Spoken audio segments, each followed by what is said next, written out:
Les aventures de Pinocchio de Carlo Collodi, traduction de Claude Sartirano. Chapitre 22. Pinocchio démasque les voleurs de poules. Pour sa récompense, il recouvre la liberté. Il y avait plus de 2 heures qu'il dormait à poing fermé dans la niche, quand vers minuit, Pinocchio fut réveillé par des murmures et des chuchotis paraissant venir de la cour.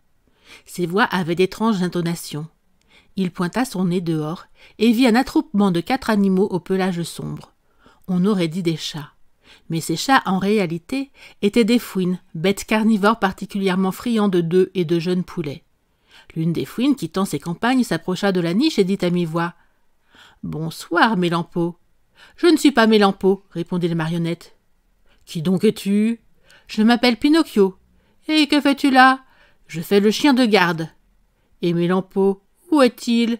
Où est le vieux chien qui habitait dans cette niche ?»« Il est mort ce matin. »« Mort, pauvre bête, il était si bon. Mais à bien te regarder, toi aussi, tu me sembles être un chien tout à fait aimable. »« Navré, mais moi je ne suis pas un chien. »« Qu'es-tu alors ? » ?»« Une marionnette. »« Et tu fais le chien de garde ? » ?»« Malheureusement oui, c'est ma punition. »« Bon, dans ce cas, je te propose que nous reconduisions les accords que j'avais avec Mélampo. Cela me conviendrait parfaitement. »« De quels accords s'agit-il ? » ?»« Voilà, nous viendrons 1 fois par semaine, comme par le passé, visiter le poulailler dont nous prélèverons 8 volailles. 7 seront pour nous et nous te donnerons la 8e.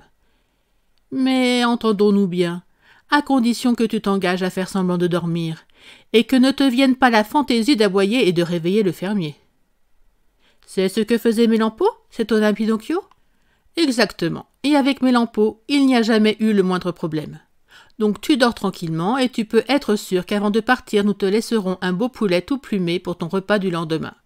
Nous nous comprenons, n'est-ce pas ? » ?»« Que trop bien !»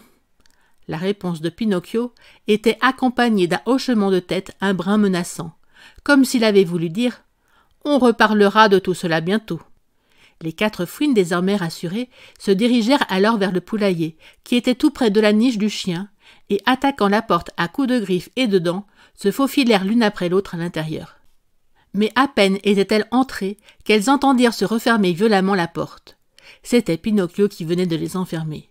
Et non content d'avoir repoussé la porte du poulailler, il la bloqua avec une grosse pierre. Puis il se mit à aboyer exactement comme l'aurait fait un vrai chien de garde.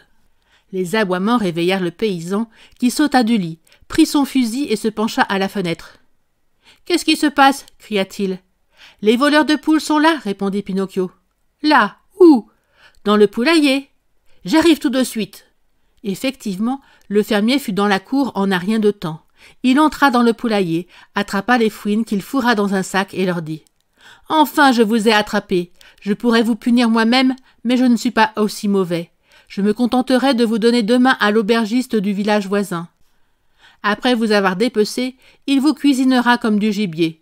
C'est un honneur que vous ne méritez pas, mais les hommes généreux comme moi ne s'arrêtent pas à ce genre de détails. » Puis, s'approchant de Pinocchio, le paysan lui prodigua moult signes de tendresse et lui demanda « Comment as-tu fait pour déjouer les manigances de ces 4 larronnes, quand je pense que mon fidèle Mélampo, lui, ne s'est jamais aperçu de rien ?» Pinocchio aurait pu alors raconter ce qu'il savait sur le honteux pacte qui liait son chien aux fouines. Il n'en fit rien. Se rappelant que Mélampo était mort, il se dit « Pourquoi accuser les morts ? Les morts sont morts, et la meilleure chose à faire est de les laisser reposer en paix. » « Quand les fouines sont arrivées, tu étais réveillé ou tu dormais ?» lui demanda encore le fermier. « Je dormais, mais les fouines m'ont réveillé avec leur bavardage. L'une d'elles est même venue me dire que si je promettais de ne pas aboyer pour ne pas vous réveiller, j'aurais droit à un beau poulet tout préparé. Vous vous rendez compte ? Avoir le culot de me faire, à moi, une telle proposition. Je suis une marionnette certes pleine de défauts, mais jamais je n'accepterai d'être la complice de malhonnêtes gens. »« Bravo, mon gars !» s'exclama le paysan en donnant à Pinocchio une tape amicale sur l'épaule. « De tels sentiments te font honneur. Pour te prouver ma satisfaction, je te rends ta liberté. Tu peux rentrer chez toi. » Et il lui ôta le collier pour chien. Merci d'avoir écouté cette vidéo. Si cette vidéo vous a plu, vous pouvez vous abonner gratuitement à la chaîne Coin Livre Audio. N'oubliez pas de liker avec le pouce vers le haut. Vous pouvez aussi me laisser un commentaire. À bientôt.